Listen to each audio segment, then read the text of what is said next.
Dneska všichni říkají a všude píše se, že prej je moderní a zdravý jen tak chodit po lese. A já bych řekl, že na tom kruci asi něco musí být, když o tom zpívá na svém albu už i Justin Timberlake.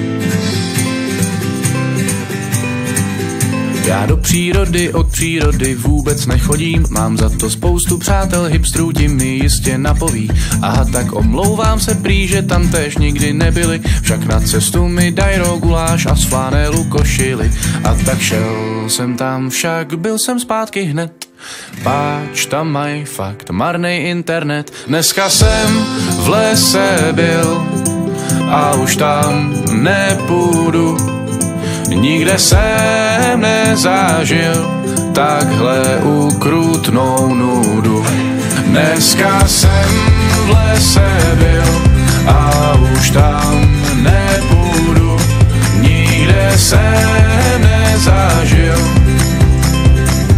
tak ukrutnou nudu. Tak ukrutnou nudu. Vážně nevím, co s tím lesem pořád všichni mají, jen jsem tam vlez, hned jsem si zasvinil svý boty značky Nike. Žádnej signál, žádná Wi-Fi, žádný data zde nemám, teda data jsou tu Ečko a to fakt nepočítám.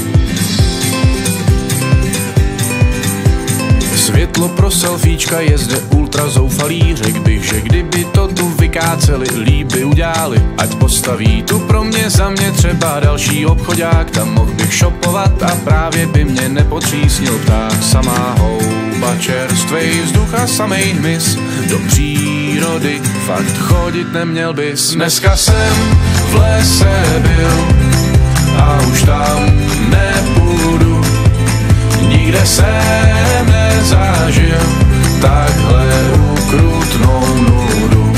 Dneska jsem v lese byl a už tam nepůjdu, nikde jsem nezažil tak ukrutnou nudu. Jak se do lesa volá, tak se z něj ozývá. Tak poslouchej mě lese, já mám radši obývák.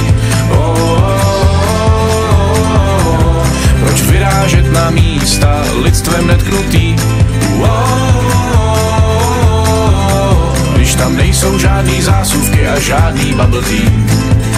Dneska jsem v lese byl, bylo to naposled.